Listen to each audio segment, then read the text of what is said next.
दोस्तों, आज हम कहानी लेकर आए हैं एक ऐसे ऐतिहासिक मैच की जिसने बदले की भावना से भरे हुए एक पूरे क्रिकेट टूर्नामेंट में जान फूंक दी थी, जिसने बता दिया था कि भारत अब किसी के बस की बात नहीं।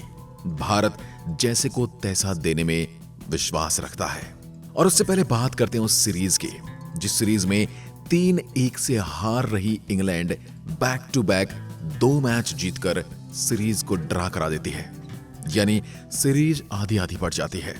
भारत का इंग्लैंड को अपने घर पर हराने का एक ऐतिहासिक मौका हाथ से निकल गया और बदले की आग में झुलसता फ्लिंटॉफ खुशी में अपनी शर्ट उतारकर वानखेड़े की पिच पर डांस करता है।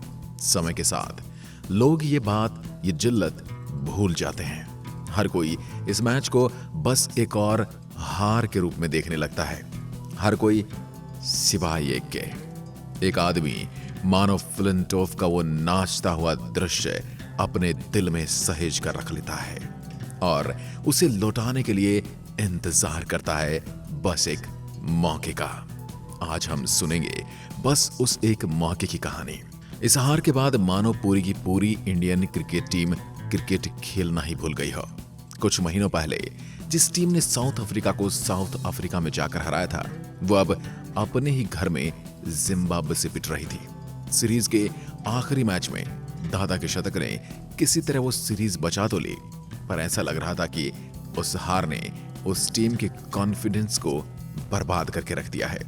दादा के पास अब सिर्फ 3 महीने थे इस खोए हुए कॉन्फिडेंस को वापस लाने के लिए, क्योंकि 3 महीने बाद नेटवेस्ट सीरीज शुरू होने वाली थी। इंग्लैंड में श्रीलंका, इंडिया और इंग्लैंड के बीच एक ट्राई नेशन सीरीज। वो टीम, वो प्लेयर फिर एक बार आमने सामने खड़े होने वाले थे। दादा की इस टीम का उस सीरीज से पहले तैयार होना बहुत जरूरी था और इसी आस में दादा की टीम वेस्ट इंडीज के लिए रवाना हो गई, जहां अगले 2 महीनों में उन्होंने इतिहास रच दिया। दादा की कप्तानी और उनके पीछे यंगस्टर्स का जादू।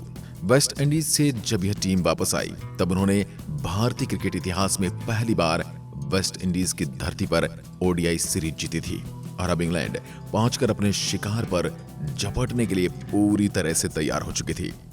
पर परेशानी ये थी कि उनका शिकार खुद बहुत बड़ा शिकारी बन चुका था। वह खुद 6 महीनों से बड़ी से बड़ी टीम का शिकार कर रहा था। पहले न्यूजीलैंड में जाकर सीरीज ड्रा करवाना और फिर श्रीलंका को लगभग व्हाइट वॉश कर देना। दोनों ही टीम सही समय पर सही फॉर्म में चल रही थी, यानी 2 तगड़े प्रतिद्वंदी एकदम तगड़ी लय में नजर आ रहे थे और एक दूसरे के मानो खून के प्यासे। सीरीज शुरू हो गई। फ्लिंटॉफ की धुआंधार हाफ सेंचुरी और 3 विकेट ने इंग्लैंड को श्रीलंका पर एक आसान जीत दिला दी। इंग्लैंड टीम का आत्मविश्वास आसमान में। अगले मैच में 271 का टारगेट देने के बावजूद इंडिया को उन्होंने 141 रन पर 4 विकेट पर लाकर खड़ा कर दिया। लेकिन इसके बाद द्रविड़ और युवराज ने 131 रनों की पार्टनरशिप कर उस इंग्लिश टीम को रास्ते ही में ही पलट दिया। भारत वो मैच 6 विकेट से जीत गया। यहां इंडिया की इंग्लैंड को ललकार थी। मुंबई का हिसाब यहां चुकता होगा और आगे पूरे सीरीज में भारत ने अपना दावा सच करके दिखाया। ग्रुप स्टेज के 7 मैच में भारत अपराजित और लगभग हर बार टॉस हारकर चेज करते हुए तो इंडिया न सिर्फ अपनी परफॉर्मेंस से बल्कि अपने मानसिक प्रदर्शन से भी खुद को साबित कर रहा था।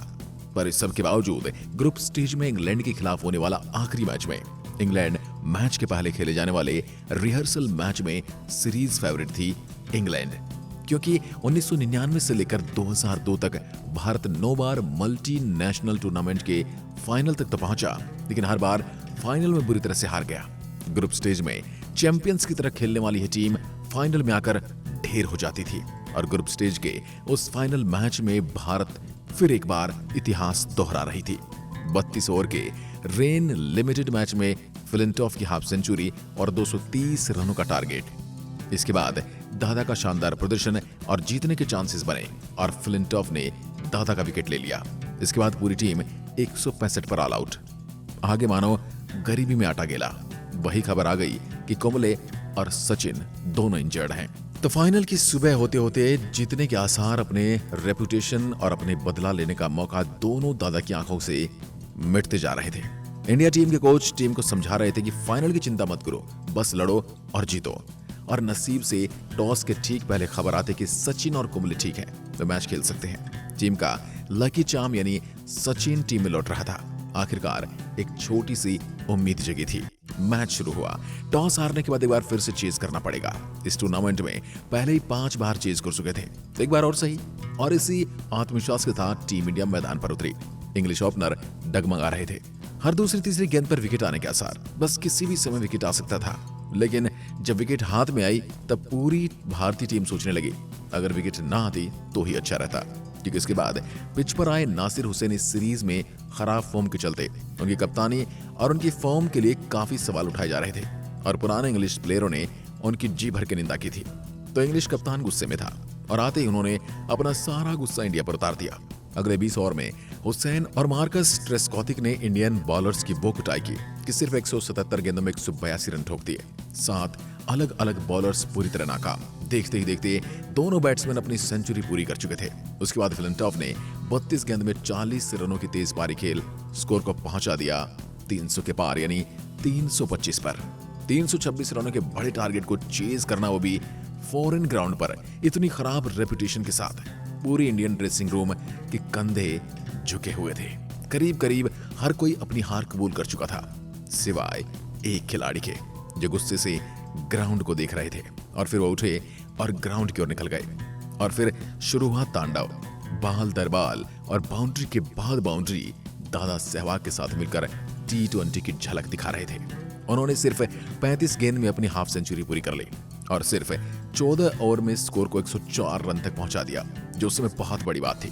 अब 213 गेंद में 220 रनों की जरूरत थी। जो पहले नामुमकिन सा लग रहा था, अब वो मुमकिन था। और फिर दादा आउट हो गए और फिर कप्तान के साथ पूरी टीम चल पड़ी।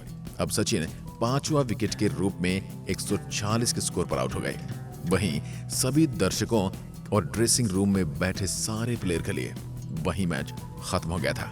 दादा ने भी कहा था कि वो मैच हार गए। बदला लेने का एक सुनहरा मौका, बस एक और बेइज्जती बनने वाला था और अब जीतने की कोई आशा भी नहीं थी। तब तक जीतने की आशा थी, बदला लेने की चाह थी, तब तक दुनिया भर का प्रेर था। अब तो कोई उम्मीद भी नहीं थी। इसलिए अचानक सारा प्रेशर गायब हो गया। टीम बस नए यंगस्टर्स का परफॉर्मेंस देखने के लिए बैठ गई। वो युवा खिलाड़ी थे युवराज और मोहम्मद कैफ जिसे नासिर हुसैन बस ड्राइवर बोलकर उन्हें स्लेज कर रहे थे, और युवराज जिनकी पारी की शुरुआत में ही ट्रेस्कोथिक की एक बॉल लगकर उनकी उंगली फ्रैक्चर हो चुकी थी। उन्हें बैट पकड़ने में भी मुश्किल हो रही थी, जबकि रिक्वायर्ड रन रेट 8 से ऊपर जा पहुंचा था। और वहां बैठी जनता और प्लेयर बस यही सोच रहे थे कि कितने रन से हारेंगे। इसलिए पूरी टीम शांति से दोनों खिलाड़ी को देखने के लिए बैठ गई, क्योंकि मैदान पर उन दोनों युवाओं ने मैच पलट दिया था। 1 रन और 2 रन से शुरुआत करते हुए दोनों अब बड़े बड़े शॉट खेलने लगे थे। युवराज की पहले शानदार बाउंड्री और फिर फ्लिंटॉफ को लगातार 3 चौके। धीरे धीरे मैच इंडिया की ओर झुकने लगा। दोनों युवाओं की 120 रनों की साझेदारी ने स्कोर को 51 बॉल पर सिर्फ 59 रनों की जरूरत तक पहुंचा दिया। जीत अब ज्यादा दूर नहीं थी और युवराज सिंह आउट हो गए। आगे का बैटिंग लाइनअप इतना अच्छा तो नहीं था, तो अब मैच की कमान सिर्फ कैफ के हाथों में थी। कमेंटेटर कह रहे थे कि कैफ को अब संभल कर खेलना होगा, जिसके जवाब में कैफ ने अगली गेंद पर चौका लगा दिया। कैफ सिर्फ अपनी स्टाइल में बैटिंग कर रहे थे। 47वां ओवर आने तक कैफ ने रिक्वायर्ड रन रेट 5 से भी कम कर दिया था। अब 18 गेंद में मात्र 14 रनों की जरूरत थी। मैच अब पूरी तरह भारत के हाथ में नजर आ रहा था और अब गेंद थमाई गई उस बंदे के हाथ में जिसने भारतीय उम्मीदों पर पानी फेरने में महारत हासिल कर ली थी।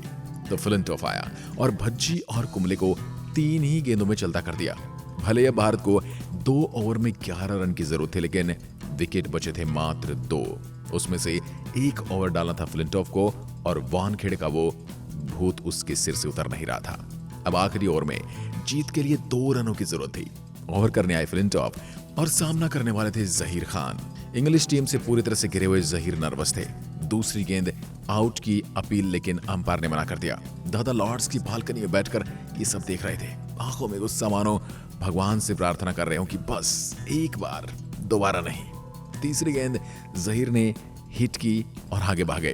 कैफ ने डाइव लगाई। इंग्लिश टीम ने थ्रो किया, मिस फील्ड और दोनों बल्लेबाजों ने 2 रन दौड़ लिए। फ्लिंटॉफ पिच पर अपना सिर झुकाए खड़े थे, इसीलिए वह यह दृश्य नहीं देख पाए जब एक कप्तान लॉर्ड्स की बालकनी में इस पल और मैच को अमर कर रहा था। अगर वो ऊपर देखते तो उनको पता चलता शर्ट निकालते वक्त और घुमाते वक्त दादा की आंखें सिर्फ और सिर्फ उन्हीं पर थी। आज की वीडियो में बस इतना ही। अगर आपको दादा का बदला और हमारी कहानी अच्छी लगी तो वीडियो को लाइक जरूर करें और आपके अब तक के सबसे फेवरेट कप्तान और सबसे बेहतरीन पारी किस कप्तान की लगती है हमें कमेंट में लिखकर जरूर बताएं। धन्यवाद। जय हिंद, जय भारत।